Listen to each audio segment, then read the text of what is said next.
U C চিৰ ক্ষেত্ৰত চাওক তিনিটামান কথা আছে। এটা হ'ল লিভ ইন টুগেডাৰ।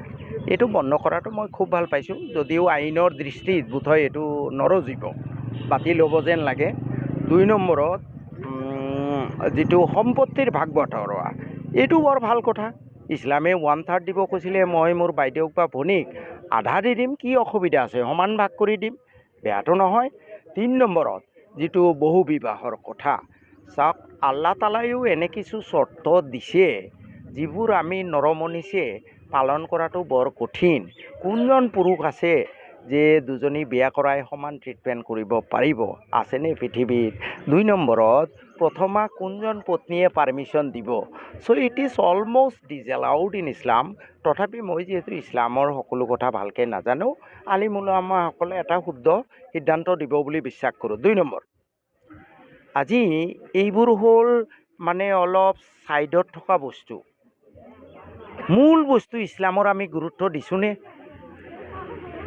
কলিমা, নামাজ, ৰোজা, হজ, জাকাত। জাকাতটো ইছলামৰ এটা স্তম্ভ, এটা খুঁটা। কেইজন মুছলমানে জাকাত দিয়ে? কেইজন মুছলমানে জাকাত দিয়ে? আমি নিজক প্ৰশ্ন কৰা উচিত। ধনী মানুহৰ কাৰণে জাকাত অপৰিহাৰ্য, মালে নিচাব হ'লে জাকাত দিব লাগিব। এইটো বজাৰতে কিমানজন আছে মালে নিচাব হ'ব, বছৰত এবাৰ হিচাপ কৰিব লাগে, জাকাত দিব লাগে। আপোনালোক সাংবাদিক বন্ধুসকল, ইয়াৰে স্থানীয় মানুহ, আপোনালোকে হৈ পলৈ নহ'ব, ধোঁৱা এফালে দৌৰিছে এইফালে নাযাব। অলপ সমাজখনৰ পৰিৱৰ্তনৰ কাৰণে কিছুমান কথা ৰেইজ কৰক। জাকাত দিব লাগে আমাৰ মানে। শিক্ষাত আটাইতকৈ গুৰুত্ব দিব লাগে। এই উচ্ছেদ কৰিব, কিবা কৰিব, এইবোৰ হ'ল বোলে চিলনীয়ে কাণ ল'লে, কাণটো নোচোৱাকৈ চিলনী পিছে দৌৰা, এইবোৰ দৰকাৰ নাই। আৰু এইবোৰ বেছিকৈ কৈ থাকিলে মুছলমানৰ ইমানটো দুৰ্বল হয়। আমাৰ সৃষ্টিকৰ্তা আল্লাহ, ইমান ভয় কৰা কি কাৰণ আছে? আল্লাহৰ ওপৰত পানা বিচাৰক, আশ্ৰয় বিচাৰক, শিক্ষাৰ ওপৰত গুৰুত্ব দিয়ক, সৎ জীৱন যাপন কৰক, ঘুচ খোৱা বন্ধ কৰক, সুদ খোৱা বন্ধ কৰক, দালালি বন্ধ কৰক, মদ ভাং ড্ৰাগছ বন্ধ কৰক।